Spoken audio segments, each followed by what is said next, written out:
Olá, seres integrados. Vamos voltando aqui?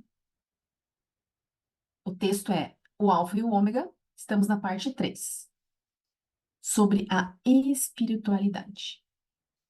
Eu quero dizer algo sobre a espiritualidade. O Instituto Ômega é um lugar muito espiritual, como eu aprendi aqui.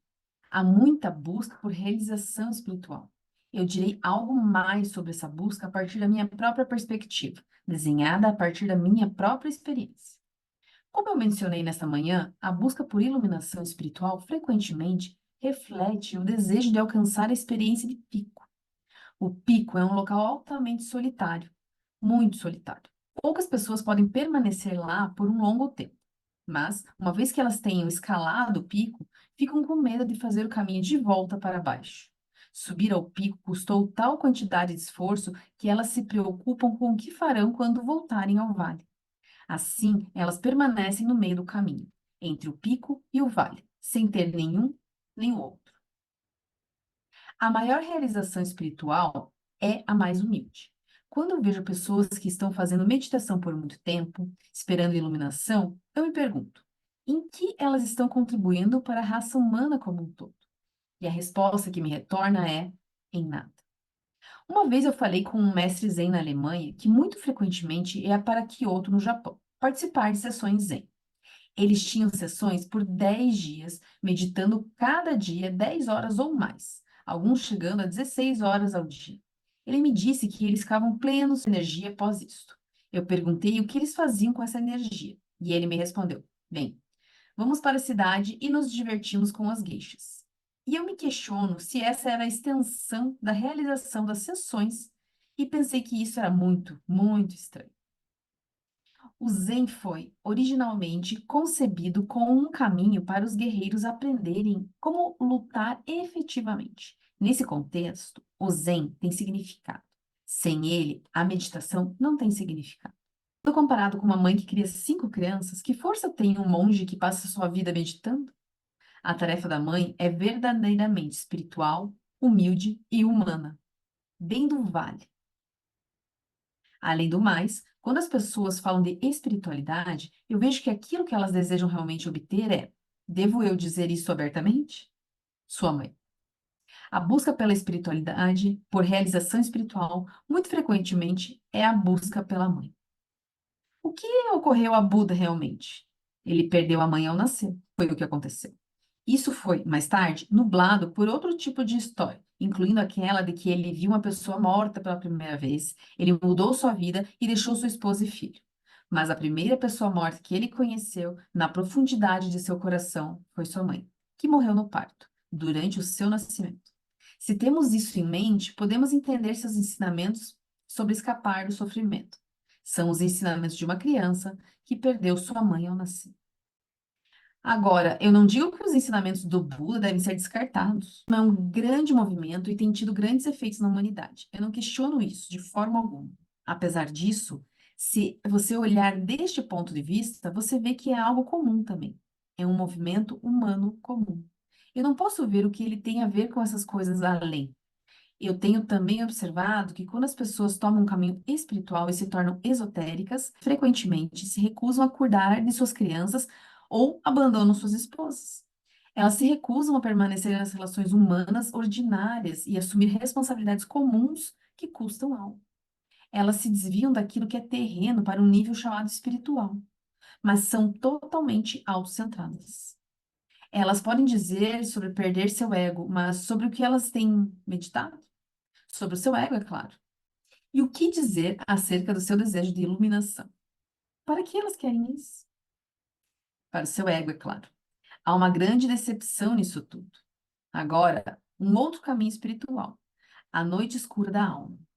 Na Espanha, São João da Cruz ensinou sobre a noite escura da alma. Esse treinamento espiritual leva um longo tempo. Você não pode exercitá-lo ou desejá-lo. Ele acontece em você. A noite escura acontece com você. E uma vez que ela vem, você não sabe mais para onde ir. Tudo é escuro e você se sente desolado, sem direção. Mas você é forte o suficiente para sustentar isso. E depois de um tempo, você experimenta a noite escura da alma. A noite escura da alma tem 3 partes. Primeiro, há a noite escura dos sentidos. na qual você não está mais buscando por algo que lhe agrade aos olhos, aos ouvidos ou qualquer outro sentido. Isto não é porque você deva desvalorizá-los de qualquer modo, pois então seria uma resposta um nível diferente. Não é isto. Isto é porque você está conectado com algo mais profundo, um lugar onde tudo é muito mais calmo, muito tranquilo. Neste nível, você não precisa mais olhar para fora ou escutar algo. É um lugar muito grande. Em outras palavras, o caminho espiritual requer especialmente a abstenção de todas as intenções de alcançar altas realizações. Você permanece no vale o tempo. A segunda parte dessa noite é muito difícil. É a noite escura do espírito. Isso significa que você deve deixar ir seu desejo de saber. Você não faz perguntas por quê, o que, como, o que aconteceu depois. Não, você permanece separado dessa necessidade do saber. Há ainda uma outra parte, a noite escura do desejo. Você não mais quer alcançar algo. Você tem um plano, por exemplo, você quer aprender a fazer constelações familiares e dar muitos cursos. Isso é uma boa coisa, talvez. Mas se você tem um plano de mudar o mundo através delas, você está desconectado da fonte real. Se você deixar esses planos grandiosos irem embora, se você não quiser curar outras pessoas ou fazer o mundo um lugar melhor, se você só permanecer consigo mesmo, então um outro caminho se abre para você. Pode ser que você tenha, então, o impulso de dar apenas um pequeno passo. E seguindo esse impulso, você descobre mais que todos os planos do mundo poderiam ter dado a você. Agora você está subitamente em conexão com algo mais. Você está em sintonia com alguma coisa maior. Assim, ao final dessa discussão, estamos de volta àquilo que eu falei esta manhã. Uau! E aí? Bastante informação aqui, né? Ele traz, claro, é um ponto de vista, é uma leitura. Então, sempre que a gente faz uma leitura, a gente tem que ter esse nível de compreensão que a leitura, a escrita, ela é uma foto daquilo que a gente tem estudado até então. Nada impede da gente continuar estudando, evoluindo e, de repente, mudar algum desses conceitos. E sempre ele coloca aqui que é uma opinião pessoal dele, no que ele acha, no que categoriza essa descrição, ok?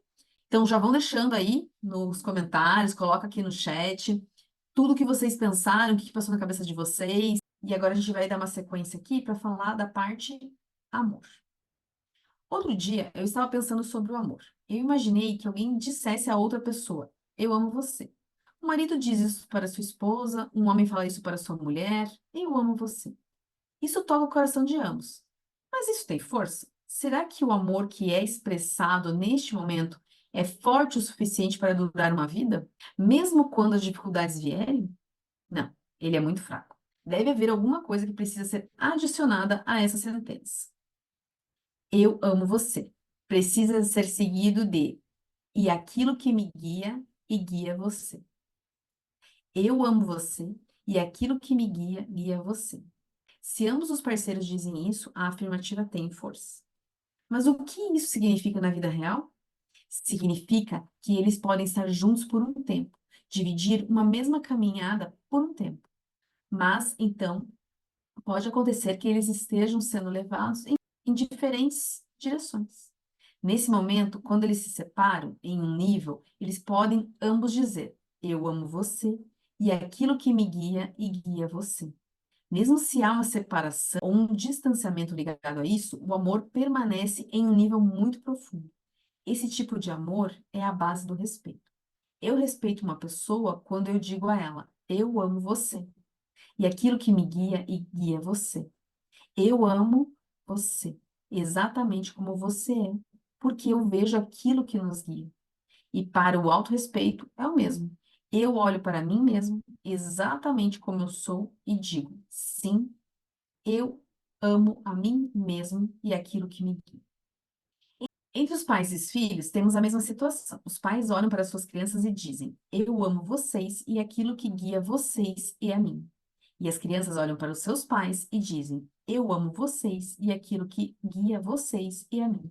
Assim, eles são todos indivíduos e, ao mesmo tempo, estão conectados de maneira muito profunda.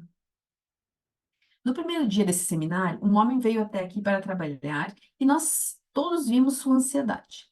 A pergunta para mim foi: o que eu devo fazer? E eu disse: eu amo você e aquilo que guia você e a mim.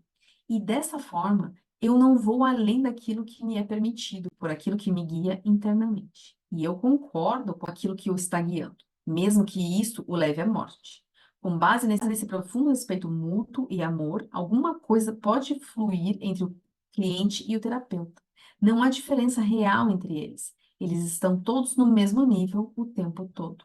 Eles se curvam a algo maior.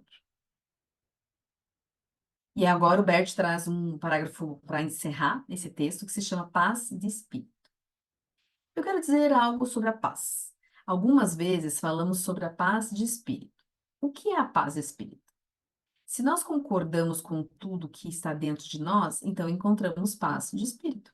Se não objetarmos a algo que está dentro de nós, então temos paz de espírito. E se nós concordamos com tudo que aconteceu em nossa família, nossos pais, nossos irmãos, nossos ancestrais, nossos destinos, então temos paz de espírito. Se nada está em oposição a alguma dessas coisas, então nós temos paz de espírito. E se nós temos paz de espírito, então temos paz com a nossa família também.